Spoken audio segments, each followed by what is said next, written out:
안식일이 지남에 막달라 마리아와 야고보의 어머니 마리아와 또 살로메가 가서 예수께 바르기 위하여 향품을 사다 두었다가 안식 후 첫날 매우 일찍이 해 돋을 때에 그 무덤으로 가며 서로 말하되 누가 우리를 위하여 무덤 문에서 돌을 굴려 주리오 하더니 눈을 들어본즉 벌써 돌이 굴러져 있는데 그 돌이 심히 크더라. 무덤에 들어가서 흰옷을 입은 한 청년이 우편에 앉은 것을 보고 놀라매 청년이 이르되 놀라지 말라. 너희가 십자가에 못 박히신 나사렛 예수를 찾는구나. 그가 살아나셨고 여기 계시지 아니하니라. 보라, 그를 두었던 곳이니라. 가서 그의 제자들과 베드로에게 이르기를 예수께서 너희보다 먼저 갈릴리로 가시나니 전에 너희에게 말씀하신 대로 너희가 거기서 배우리라 하라 하는지라. 여자들이 몹시 놀라 떨며 나와 무덤에서 도망하고 무서워하여 아무에게 아무 말도 하지 못하더라. 아멘. 앉으시기 바랍니다. 우리 기도하시겠습니다.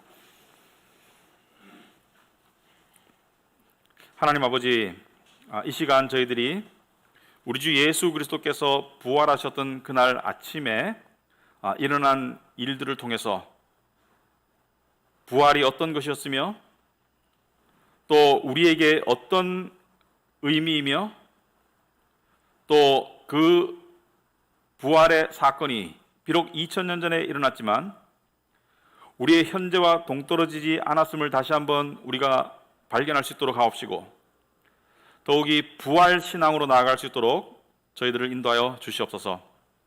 이 시간 여기서 예배드리는 모든 성도들 또 온라인으로 드리는 모든 성도들 그들 가운데 성령께서 함께하여 주셔서 말씀에 집중할 수 있도록 주님 인도하여 주시옵소서. 예수님 이름으로 기도합나이다. 아멘.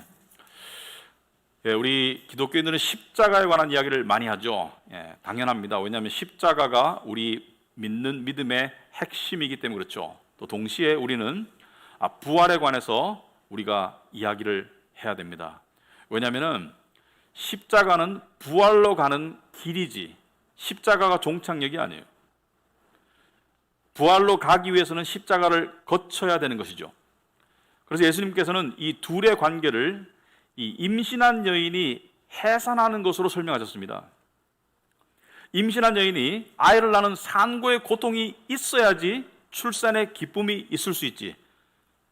산고의 고통이 없이 출산의 기쁨이 있을 수 없고 출산을 하고 나면 산고의 고통을 깡그리 잊게 될 정도로 기쁘다. 그래서 그 기쁨의 크기를 설명하셨기 때문에 우리 또한 부활에 관해서 더욱더 관심을 가지고 알아야 되겠다. 그래서 오늘 본문은 이 부활절날 예수님의 무덤으로 달려갔던 그러니까 일요일 아침이죠. 그 세 여인의 이야기가 나오는 그런 이야기입니다. 그래서 이 이야기를 통해서 먼저 줄거리를 살펴보고 그리고 우리에게 주시는 핵심 메시지를 살펴볼 텐데 1절부터 살펴보겠습니다. 자, 안식일이 지남에 막달라 마리아와 야고보의 어머니 마리아와 또 살로메가 가서 예수께 바르기 위하여 향품을 사다 두었다. 자, 여기 보면은 이 세 명의 여인이 나오죠. 막달라 마리아, 야고보의 어머니 마리아, 그 다음에 살로메 세 명의 여인입니다. 자, 이들은 안식일이 지나자, 안식일은 예수님께서 십자가에 금요일날 돌아가시고 그 다음에 토요일날 무덤에 계셨고 그 안식일은 원래 토요일이었죠, 유대교에서. 근데 안식일 날은 일해서도 안 되고 또 물건을 매매할 수도 없어요. 이 여인들은 향품을 사야 되겠는데 안식일 날은 장사를 안 하니까 물건을 사서는 안 되니까 안식일이 지나매라는 것은 안식일을 지키고 난 다음에 이런 뜻이죠. 안식일을 지키고 난 다음에 저녁에 해가 떨어지고 저녁에 향품을 샀어요. 왜 샀을까요? 예수의 시체에 바르기 위해서. 이미 무덤에 들어갔기 때문에 사실은 순서상 조금 바뀌었어요. 무덤에 들어가시기 전에 발랐어야 되는데 바를 겨를이 없었죠. 십자가에 매달렸다가 바로 들어가셨으니까. 그래서 향품을 바른다는 것은 부패를 방지하고 좀 늦추고 그 다음에 냄새를 좀 희석시키고 그래서 이 망자에 대한 살아있는 사람들의 예의 또는 사랑 또는 어떤 그 공경의 표시죠. 그래서 그 당시의 풍습에 따라서 비싼 향품을 안식일 저녁에 사서 그 다음날 아침에 무덤으로 갔어요. 일요일 아침에. 자, 그런데 그 당시에 유대인들은 안식일이 토요일이었습니다. 여러분 달력 보시면 일, 월, 화, 수, 목, 금, 토 돼 있죠. 일요일은 일하는 날이었어요. 원래는 6일 동안 일하고 하루 쉬는 것이 안식일인데, 개신교가 나오면서, 기독교가 나오면서 유대교와 구별하기 위해서, 그리고 예수의 부활을 기념하기 위해서 이 안식일을 일요일 날로 바꿨습니다. 그래서 이 두 개의 전통이 내려다 보니까 지금은 주 5일제가 된 거예요. 서양 사회에서 또 동양에서 주 5일이 정착되어 가지고 지금은 토요일, 일요일이 주말이죠. 원래는 하루가 쉬는 날인데 지금은 이틀이 휴일이 되었다. 자, 그런 상태에서 자, 3명의 여인이 나오는데, 막달라 마리아는 여러분 많이 들어보시겠어요. 막달라 마리아는 누구냐? 막달라 마리아는 누가복음 이 8장에 보시면은 한번 읽어보셔야 돼요. 그 후에 예수께서 각 성과 마을에 두루 다니시며 하나님의 나라를 선포하시며 그 복음을 전하실 때 12제자가 함께하였고, 또한 악귀를 쫓아내심과 병 고침을 받은 어떤 여자들, 그러니까 귀신이 들렸던, 그리고 병 고침을 받은 여자들이 여러 명 있었는데 그 중에 하나가 막달라 마리아인데, 막달라 마리아는 7 귀신이 들어있다가 나간 여자다. 그러니까 굉장히 피폐한 삶을 살았던 여자였는데 7 귀신이 예수의 기적에서 나와가지고 고침받고, 그 다음에 3절에 보니까 헤롯의 청지기 구사의 아내 요한나와, 헤롯의 청지기라는 것은 관료겠죠. 어떤 구사란 관료의 아내 요한나와 수산나와, 그리고 막달라 마리아와 다른 여자들, 이들이 자기들의 소유로 그들을 섬기더라. 여기서 말하는 그들은 예수와 그 제자들. 여기서 추론해 볼 수 있는 것은 예수님께서 12제자와 다니실 때 남자들하고만 다니신 것이 아니라 여성들도 함께 다니시면서 예수님과 예수님의 제자들을 섬기고 물질로, 그 다음에 노력으로, 봉사로, 희생적으로 섬겼다. 그 중에 하나가 막달라 마리아예요. 그래서 강조하고 싶은 것은, 예수님을 밀접하게 따라다녔던 사람들은 남자들만이 아니고 여자들도 상당수 있었다는 것을 기억하기 바랍니다. 그 중에 하나가 막달라 마리아다. 그리고 두 번째 여인 야고보의 어머니 마리아. 여러분 대충 첫 1세기에는 마리아라고 말하면은 한 여자 한 2명, 3명 중에 1명은 마리아예요. 그러니까 마리아라는 이름은 굉장히 흔한 이름이죠. 나사로의 누이도 마르다와 마리아죠. 예수의 어머니도 마리아예요. 여기서 말하는 야고보의 어머니 마리아는 어느 마리아인가, 여기에 관해서는 분명하게 알 수는 없습니다. 어떤 사람들은 이렇게 얘기하고 어떤 사람들은 저렇게 얘기하는데, 성경에 야고보가 몇 명 나오죠? 성경에 야고보가, 첫째는 야고보서를 쓴 야고보는 예수의 동생입니다. 마리아와 요셉이 정혼한 상태에서, 동정녀 상태에서 예수가 태어나고, 예수님 태어나시고, 그 다음에 예수님 이후에 요셉과 마리아가 정상적인 부부 생활을 통해서 또 낳은 아들들 중에 하나가 야고보예요. 그 야고보가, 예수의 형제인 야고보가 야고보서를 썼어요. 그리고 예수님의 제자들 중에 또 유명한 야고보가 있죠. 세베대의 아들 요한과 야고보, 세베대의 아들 요한과 야고보. 그 야고보가 제자 야고보인데, 많은 사람들이 잘 모르시던데 제자들 중에 야고보가 2명 있습니다. 그 세베대의 아들 야고보는 요한의 형제이고, 오늘 이 세 여인 중에 마지막 살로메가 어머니예요. 그러니까 살로메는 야고보와 요한의 어머니입니다. 제자들과 밀접한 관계가 있는 사람이고, 그리고 여기 말하는 야고보의 어머니는 알페오의 아들 야고보가 또 있어요. 그러니까 예수님의 제자들 중에 야고보가 2이고 헷갈리죠.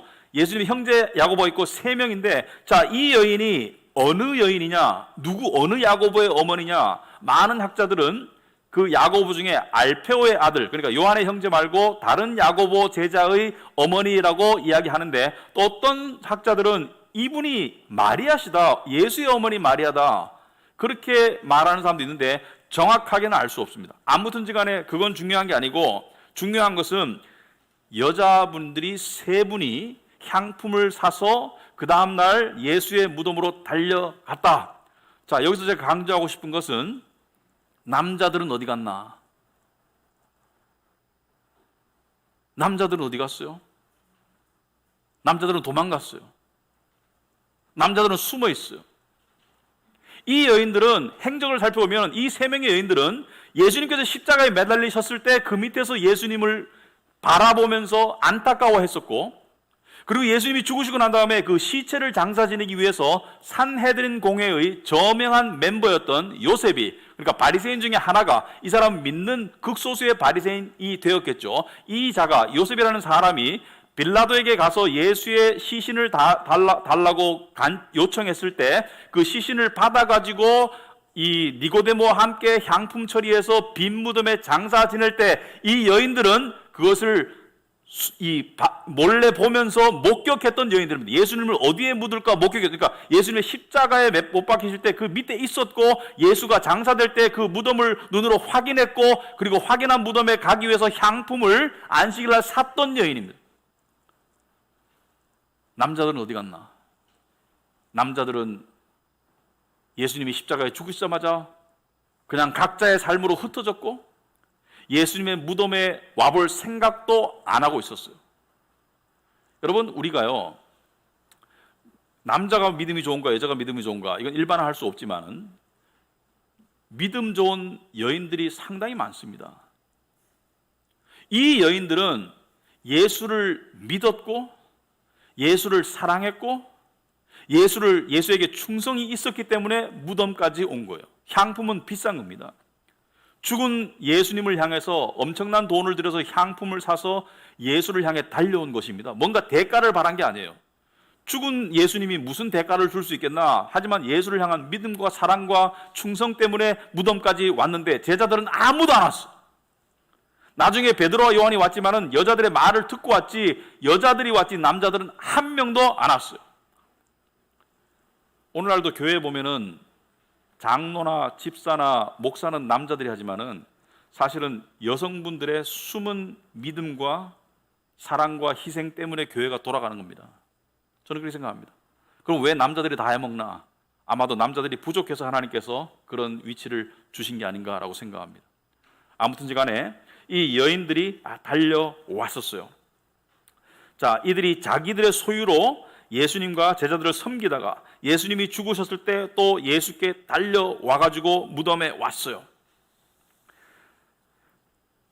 언제 왔습니까? 2절에 안식 후 첫날, 그러니까 토요일을 끝나고 난 다음에 첫날이니까 첫째 날 달력이 첫째 날이 일요일이죠. 첫날 매우 일찍이, 여기서 매우 일찍이라는 것은 잠도 거의 안 자다가 아침에 해가 뜨기 전부터 출발해가지고 달려왔어요. 왜? 그만큼 간절했죠. 그만큼 예수를 향한 애정과 믿음이 간절했어요. 근데 오면서 하나의 걱정이 있어. 뭐냐면은 향품을 샀으니까 이 예수님의 시신에 이 처리를 해야 되는데 무덤이 돌로 막혀 있거든요. 막혀 있을 뿐만이 아니라 거기를 인봉했고, 제자들이 훔쳐갈까봐, 시체를 훔쳐갈까봐 인봉하고 경비병까지 세웠죠. 왜? 혹시 예수의 시체를 훔쳐가가지고 예수가 부활했다고 헛소문을 퍼뜨려서 밀란을 일으킬까봐 이미 경비병들을 이 제사장들이 다 이렇게 세워놓고 했기 때문에 이 마음은 간절하지만 이 물리적으로는 예수의 시신에 접근할 수 있는 방법이 없습니다.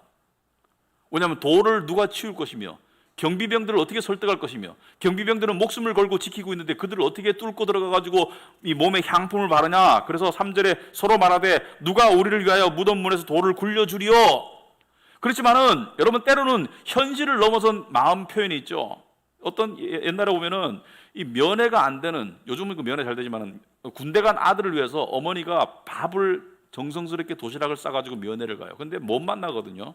면회가 허용된 시간이 아니면 못 만납니다.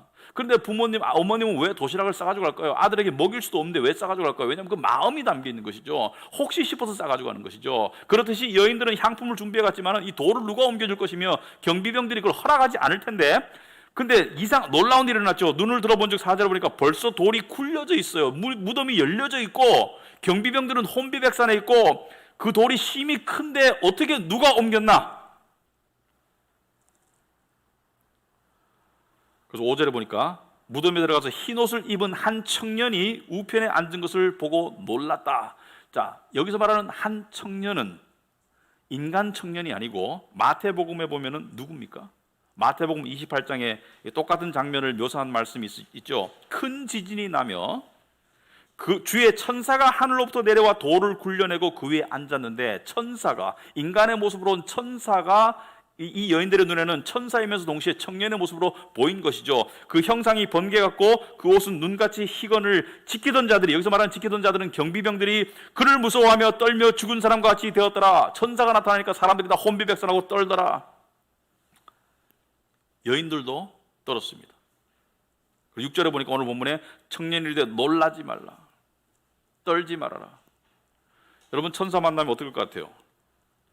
되게 반가울 것 같아요. 천사, 우리가 상상하는 천사는 되게 이렇게 부드럽고, 그죠? 심지어 나약하고, 이렇게 만나면 안아주고 싶고. 근데 성경에 천사나 주님이 나타나셨을 때, 하나님 나타나셨을 때 한 번도 인간이 그렇게 편안한 반응을 보인 적이 없어요. 전부 납작 엎드렸어요. 두려워서. 왜 그렇습니까? 왜냐하면 천사는 거룩한 존재죠. 하나님의 거룩한 이 수종자들이죠. 거룩한 존재가 나타날 때, 하나님이나 예수님이나 천사들이 나타날 때 죄인인 인간은 떨 수밖에 없습니다. 왜냐하면 그 거룩함이 우리의 죄를 폭로하기 때문에. 요새 보니까 그 매스컴에 저는 자세한 내용은 모르겠습니다만 N번방 사건이라고 있더라고요. 근데 사건 때문에 40대 남자가 자살을 했어요. 20대 청년도 자살하고 자수하고 난 다음에 또 돌아가서 또 자살해 죽었어요. 왜 그렇습니까? 왜냐하면은 이 자기의 이 죄와 수치가 드러나는 것을 정말 너무 무서워서 자살한 거예요. 그걸 감당할 수 없어서 자살한 거예요. 그만큼 천사를 봤을 때 이 여인들도 무서웠는 거예요. 그래서 청년이 이르되 놀라지 말아라. 너희가 십자가에 못 박히신 나사렛 예수를 찾는구나. 너희가 나사렛 예수를 찾는구나. 그가 살아나셨고 여기 계시지 아니하니라. 그가 살아나셨고 여기 계시지 아니하니라. 한마디로 말하면 부활하셨다는 거예요. 부활하셨다. 근데 이 여인들의 입장에서 봤을 때 한 가지 좀 이해 안 되는 부분이 있습니다. 여러분, 유대인들은 부활을 알았을까요? 제가 말하는 유대인들은, 구약의 유대인들은 부활에 대해서 알았을까요? 죽은 자의 다시 살아남에 대해서 알았을까요? 구원자 메시아가 다시 살아날 것을, 또는 사람들이 다시 살아나셔서 하나님 앞에 심판받을 것을 알았을까요? 성경 말씀을 통해서, 역사적 사실들을 통해서 우리는 그들이 부활을 알고 있었음을 알 수 있습니다. 예를 들어서 메시아가 부활하실 것은 직접적으로는 아니지만 은유적으로 간접적으로 시편 16편 10절 같은 데 보시면은 이는 주께서 내 영혼을, 여기서 말하는 내 영혼은 예수님을 말하죠. 내 영혼을 수월에 음부에 버리지 아니하시며 주의 거룩한 자를 멸망시키지 않으실 것임이니이다. 말해서 죽음 가운데 두지 않을 것을 암시하고 계시고, 좀 더 구체적으로는 다니엘서 12장 2절에 보시면은 땅의 티끌 가운데서도 자는 자 중에서, 여기서 티끌이라는 것은 흙으로 돌아간 자는 자들, 죽은 자들 중에서 많은 사람이 깨어나 영생을 받는 자도 있겠고 수치를 당하여서 영원히 부끄러움을 당할 자도 있을 것이며, 그러니까 많은 자들이 깨어나서 한 부류는 영생으로 나아갈 것이고 한 부류는 심판으로 나아갈 것이다. 여기에 관해서 예수님께서 요한복음 5장에서 부활해서 의인은 그 구원으로, 악인은 심판으로 나아갈 것을 이야기하고 있습니다. 부활에는 두 종류가 있어요. 첫째는 썩지 않고 신령한 몸으로 부활할 성도의 부활이 있고, 둘째는 하나님의 심판을 받아 그 고통을 느낄 그다음 불신자들의 부활이 있음을 이야기하고 있습니다. 그래서 여기에 분명히 부활에 관해서 이야기하고 있어요. 그래서 유대인들은 부활에 대해서 알고 있었고 믿고 있었기 때문에 유대인들이 제국의 지배를 받으면서 자기들의 여호와를 향한 충성을 거부할 것을 요구받았을 때 여호와를 향한 신실한 믿음을 지키고 순교하면서 부활신앙으로 순교했음을 기록에 알 수 있어요. 역사 속에 보면은 가장 큰 사건 중에 하나가 기원전 2세기에 그리스의 안티오코스 4세를 통한 이스라엘 민족 학살이 있었습니다.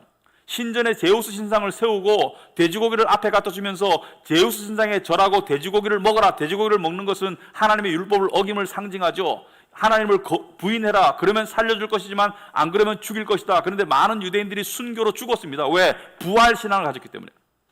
그들이 죽으면서 뭐라고 말하냐면은 너희들은 나를 죽이지만 나는 주님이 나를 부활시킬 것이다. 부활신앙을 가지고 있었기 때문에 히브리서 믿음의 장에 보면은, 히브리서에 보면은 그들은 더 좋은 부활을 얻기 위해서 구차히 생명을 구하지 아니했다고 말하고 있어요.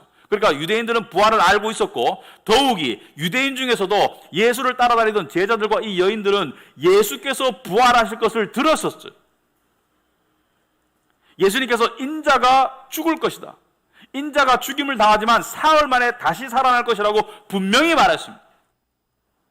여러분, 복음서에서 인자가 죽임을 당하고 사흘 만에 다시 살아날 것을 분명히 말했지만, 그리고 부활 신앙의 전통이 있었고, 부활에 관한 성경의 말씀이 있었고, 예수가 메시아일 거라고 추정했던 이 제자들이 어느 누구 하나도 예수님의 부활을 기대하거나 확인하기 위해서 무덤에 오지 않았다는 사실을 생각해 보시기 바랍니다. 이 믿음이 좋고 예수를 사랑했고 예수에게 충성했던 이 여인들조차도 향품을 샀다는 것은 부활의 가망을 믿지 않았기 때문에 향품을 산, 향품은 부활한 주님께 어울리는 것이 아니고 시체에 바르는 것이죠. 그러니까 예수님의 부활을 전혀 기대하지 않았었어요. 예수께서 나사로를 만나서 죽은 나사로 집에 가가지고 죽은 오라비 때문에 울던 마르다를 향해서 나를 믿으면 다시 살 것이라고 부활을 얘기했고, 마르다도 마지막 날에 내가 다시 부활해서 다시 살 것을 믿사옵나이다라고 고백했던 이 유대인들의 믿음 속이 있었지만은, 이 여인들과 제자들은 부활을 기대하지도 않았고 부활을 믿지 않았어요. 이 사실이 시사하는 바가 참 큽니다. 여러분, 왜 그럴까요? 왜 이 여인들은 혹시 예수님이 부활하셨을 거라는 그런 기대를 하지 않았을까요? 왜 제자들은 그렇게 예수를 따라다니고 예수의 기적을 보고 예수의 하나님 아들 되심을 믿는다고 고백하고, 그리고 예수께서 내가 사흘 만에 다시 살아날 것이라고 분명히 말했는데도 그 말을 기억하고 기대하고 믿지 않았을까요? 그 이유는 우리가 믿는 진리는 현실이 되기에는 너무나 놀랍고 좋은 것이기 때문에 믿기가 어려워요.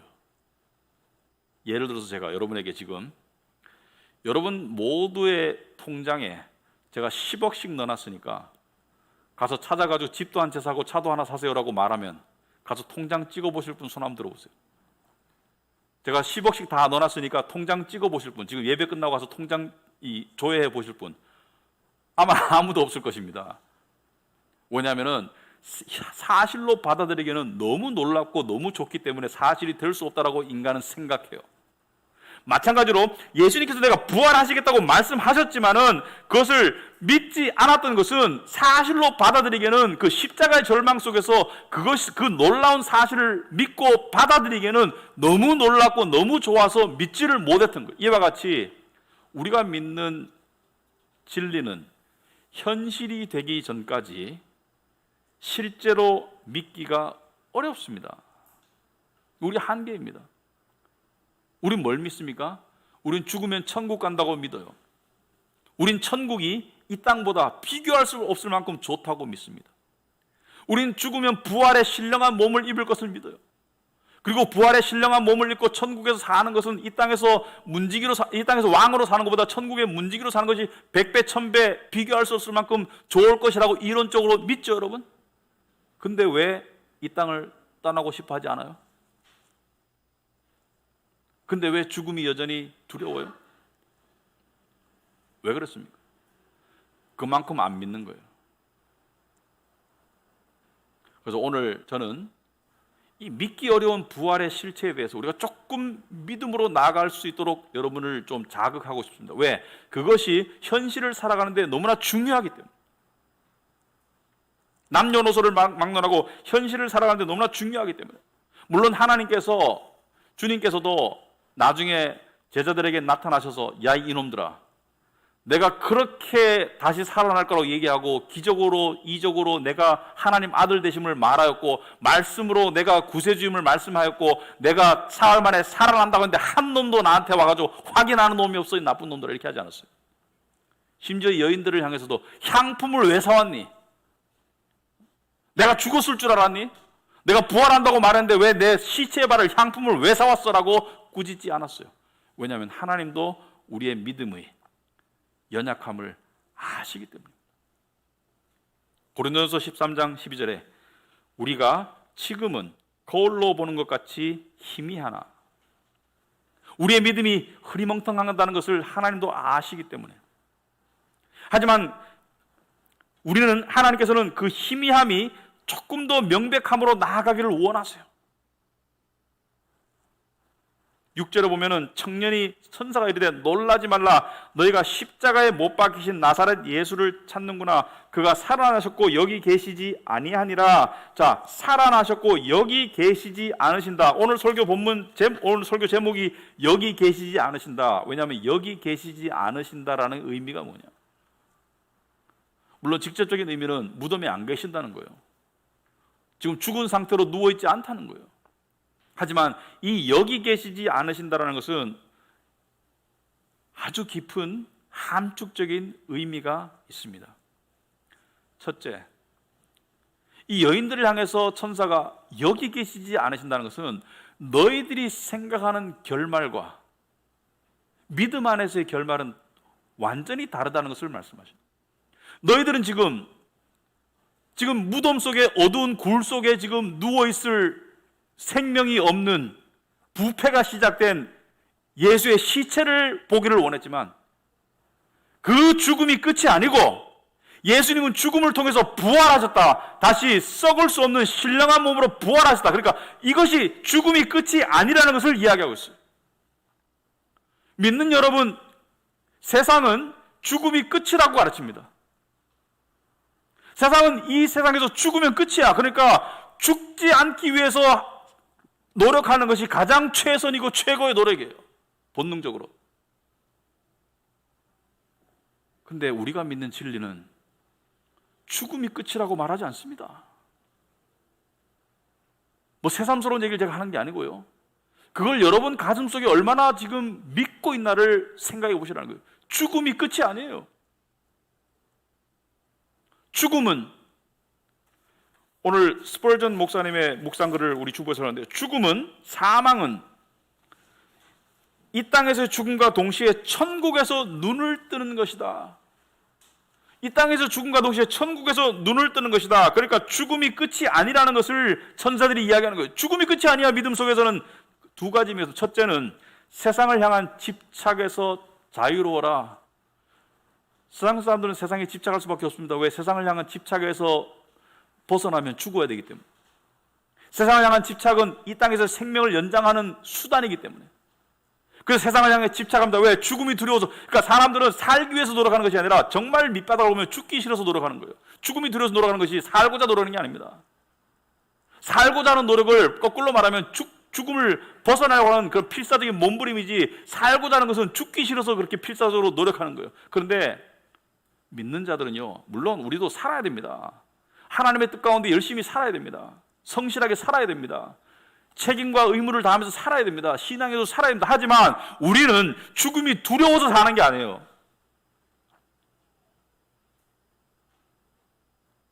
우리는 집착적으로 사는 게 아닙니다. 왜냐하면 우리가 원하는 그토록 놀랍고 좋은 현실은, 실체는 죽어야 갈 수 있는 거예요. 그래서 믿는 자들은 두 번째, 현실의 집착과 더불어 죽음의 공포로부터 자유로운 자들이 믿는 자들입니다.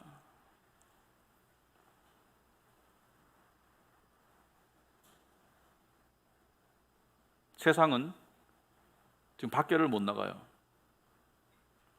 왜냐하면 죽음의 공포가 엄습했기 때문에. 사실은 확률적으로 보나 규모적으로 보나 이보다 훨씬 더한 일들이 세상에는 많이 있었고 앞으로도 있을 수 있습니다. 우린 지금 현재까지 10만 명, 20만 명 사망자를 이야기하지만 1차 세계대전, 2차 세계대전 때 수천만 명이 죽었어요. 한국 전쟁에서만, 한 나라에서만 수백만 명이 죽었습니다.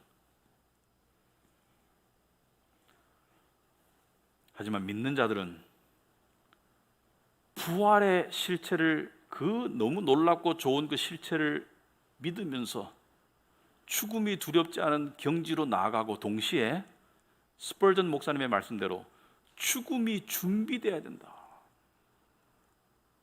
죽음의 순간이 다가왔을 때 내 마음속에 확고히 이 관문을 지나면 즉시로 나는 천국에 들어가는구나라는 그 확신을 가질 수 있어야 된다. 평소에 준비해야 된다.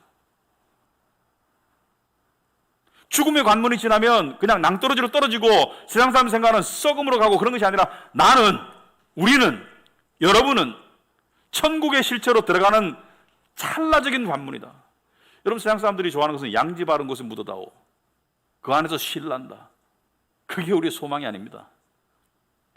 우리는 허물을 벗어놓고 천국에 올라갈 신령한 하나님의 자녀들입니다. 그 실체를 믿어야 한다. 여러분, 부활이란, 여러분, 세상을 향한 집착을 하면서 참 아이러니한 게, 물론 죽기 싫어서 집착하는 것도 있지만은 이 세상이 사실 힘들죠. 살아보니까 물론 긍정적인 마인드를 가지면서 이 세상을 좀 즐겁게 살고 그런 것도 필요해요. 하지만 본질적으로 세상 산다는 게 힘들죠. 육체적으로도 힘들잖아요. 여러분, 육신이 재워줘야지, 오늘 아침에 일어났는데 뭐 찌뿌둥하지, 또 배고프면 먹여줘야 되지, 또 아프면 병원 데리고 가야지, 뭐 추우면 옷 입혀야지, 더우면 뭐 시원하게 만들어줘야지. 야, 잠시도 가만 안 내버려 우리를. 생각해봐요. 잠시도 가만 안 내버려. 또 이 안에 있는 이 세상적인 욕망, 또 갈망들, 인정받고 싶고 안전하고 싶고 관계 속에서 성공하고 싶고, 정말 우리를 끊임없이 괴롭히는 게 육신입니다. 가족도 좋은 것이지만 자식이 잘못될까 봐 노심초사해야 되고, 괴로운 일의 연속입니다. 우린 지금 뭐 코로나만 끝나면은 뭐 괜찮을 것 같죠. 빨리 종식됐으면 좋겠습니다. 빨리 정상적으로 돌아왔으면 좋겠습니다. 하지만 이때까지 코로나만 있었나요? 뭐 때로는 북한에서 핵을 쏴가지고 나라가 멸망할 것처럼 막 불안해하고, 중국이 우리를 괴롭히고, 일본이 우리를 건들고, 무슨 뭐 IMF가 오고, 개인적으로나 공동체적으로 불행한 일들의 연속이었고요. 앞으로도 그런 일들이 많을 거라고 학자들이 이야기해요. 근데 왜 그렇게 여기 집착하나? 그게 아이러니입니다. 왜 우리 이 불행의 땅에 그렇게 집착하나? 아니, 물론 살기는 살아야 되니까, 어쩔 수 없이 살아야 되니까, 열심히 노력하고 또 살아야 되니까. 하지만 근본적으로 이 땅에 왜 집착하나? 그만큼 부활과 천국의 현실을 못 믿고 있는 게 아닌가라고 생각합니다. 부활과 천국의 현실에 대해서 그만큼 믿는다면 훨씬 더 자유로울 수 있지 않을까? 이 땅의 명예, 이 땅의 성공, 이 땅의 안락, 죽음에 대한 공포, 두려움으로부터 자유로울 수 있지 않을까? 우리가 막연하게 그래도 사는 게 죽는 것보다 낫지, 사는 게 죽는 것보다 나라는 세상의 일반적인 철학을 받아들이는 것은 부활에 대해서 그만큼 모르기 때문이에요. 천국에 대해서 그만큼 우리가 깊이 믿지 않기 때문입니다. 마치 이 세 여인들처럼 예수님이 부활하셨을 것이라는 것을 상상도 하지 못했어요. 향품을 살 줄 알았지, 무덤에 달려가서 예수의 시체를 기대할 줄 알았지, 제자들은 찾아오지도 않았어요. 하지만 그렇다 해가지고 거기 머물러서는 안 됩니다. 부활 신앙을 가져야 되겠습니다. 여러분, 초대교회 교인들이 괴로웠어요. 수많은 박해와 수많은 핍박 속에 괴로웠습니다. 재산을 빼앗기고 감옥에 투옥되고 순교를 당하고 괴로웠어요. 근데 그들이 서로 어떻게 위로했습니까? 마라나타, 아멘 주여 어서 오시옵소서. 마라나타가 인사였습니다. 마라나타가 그리스 말로 어서 오시옵소서. 여러분, 둘 중에 하나가 돼야지 우리가 주님께 갈 수 있어요. 첫째는 우리가 죽든지, 둘째는 주님이 다시 오시든지. 근데 죽는 것보다는 주님이 다시 오시는 게 훨씬 더 좋은 거죠. 왜? 사실은 죽음의 고통을 겪지 않고 주님을 바로 만날 수 있으니까. 초대교회 교인들은 마라나타, 아멘 주 예수여 어서 오시옵소서, 이 말로 서로를 위로했었습니다. 우리도 그런 부활 신앙을 가져야 되겠다. 지금 한국은 그래도 현재까지 상황이 좋아지고 있습니다. 하지만 뉴욕에 사는 분들과 또 유튜브를 통해서 접해보면 거기는 지금 아비규환이에요. 노인들만이 아니라 20, 30대 사람들도 죽어가고 있습니다. 이탈리아는 시신을 치울 수가 없어서 방에 30대 누이를 침대에 그냥 죽은 채로 눕혀놓은 연예인이 유튜브를 찍어서 올렸더라고요. 그런 사람은 코로나 바이러스로 사망한 걸로 기록도 안 된답니다. 이게 세상의 현실입니다. 근데 세상 사람들이 이렇게 하죠. 경제를 살리면 벗어날 수 있어. 선거를 잘하면 돼. 앞으로는 AI가 우리의 삶을 도와줄 거야. 여러 가지 현실의 문제에 대한 해결책들을 이야기합니다. 백신을 개발하면 돼. 세계가 함께 평화를 추구하면 돼. 의술이 발달하면 돼. 그런데 근본적인 문제가 뭔데요?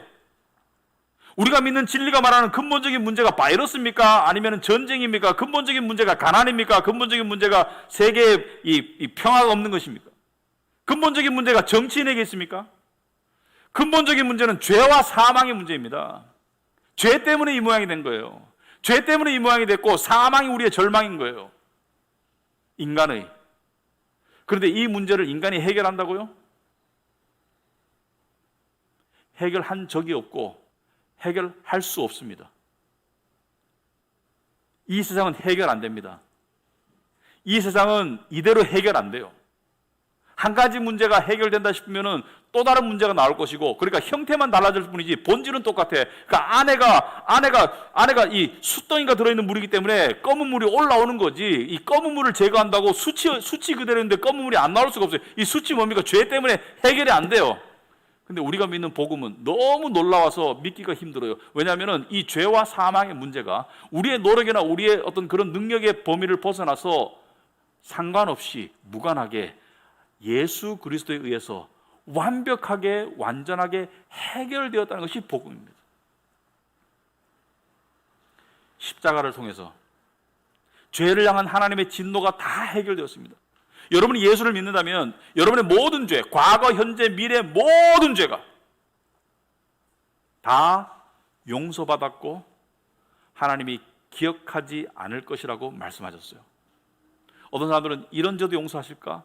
다 용서됩니다. 용서받지 못하는 죄는 한 개밖에 없어요. 바로 성령을 거부하는 죄. 성령을 거부하는 죄는 예수를 안 믿는 불신의 죄. 믿지 않는 사람들의 죄는 용서받을 수 없고 믿지 않는 사람들은 용서받지 못하지만 믿는 자들은 모든 죄가 용서됩니다. 다윗 왕은 거짓말만 한 게 아니고,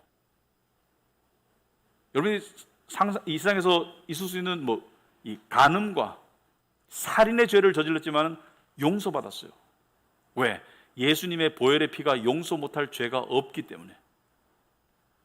그리고 그분의 부활을 통해서 우리는 죽음이 끝이 아니고, 죽음이 이 세상의 종착지가 아니고, 우리의 종착지가 완전히 180도 바뀌었어요. 우리 종착지가 천국으로 바뀌었어요. 그것을 믿을 때 우리는 세상을 살아가는 현실의 자세가 달라집니다. 여러분의 삶 가운데 뭘 통해서 위로를 얻을까? 뭘 통해서 힘을 받을까? 뉴스를 통해서? 여러분의 성공을 통해서? 성공하면 뭐예요? 그게 여러분을 끝까지 지켜주나? 여러분의 성공이 양로원까지 따라가나? 아니죠. 어느 누구도 우리를 끝까지 못 지켜줍니다. 그리고 죽음 앞에서는 모두가 손을 놔요. 죽음 앞에서는 명의도 소용없고 재벌도 소용없고 심지어 유명한 의사도 자기 전문 분야의 병으로 걸려 죽더라고요. 참 아이러니한 게 대한민국에서 최고의 후두암 권위자가 수십 년 전에 서울대학교의 후두암 권위자가 후두암으로 돌아가셨습니다. 그게 세상입니다. 하지만 그건 우리의 끝이 아니에요. 우리의 종착역은 예수님의 빈 무덤을 보시기 바랍니다. 우리는 부활입니다. 우린 천국이고 우린 영생입니다. 우리가 믿는 진리는 이렇게 말합니다. 예수께서 우리처럼 되셨기 때문에 우리가 예수님처럼 되는 길이 열렸다라고 말합니다. 예수님이 우리처럼 인간의 모습이 되셔서 우리를 대신해서 십자가에서 죽으셨기 때문에, 그 형벌을 다 받으셨기 때문에 우리가 죽어야 되는 우리가 예수님처럼 부활의 신령한 몸으로 다시 태어날 것을 약속하셨어요. 그래서 우리가 이 자리에 모인 것입니다. 그래서 우리가 예배를 드리는 것입니다. 그 하나님을 찬양하기 위해서, 그 하나님을 감사하기 위해서, 그리고 또 하나 더 그 주님을 기다리기 위해서. 기다림의 신앙이 있어야 되겠다. 여러분 기다리는 거 많죠? 저도 기다리는 거 있어요. 세상적으로 기다리는 것도 있습니다. 하지만 그 기다림보다 예수님을 기다리는 기다림이 더 커져야 되겠다. 그것이 진정한 신앙이라고 생각합니다. 그래서 그러한 신앙으로 나아가는 저와 여러분과 우리 카베넌트 교회가 되기를 진심으로 축원합니다. 기도하겠습니다.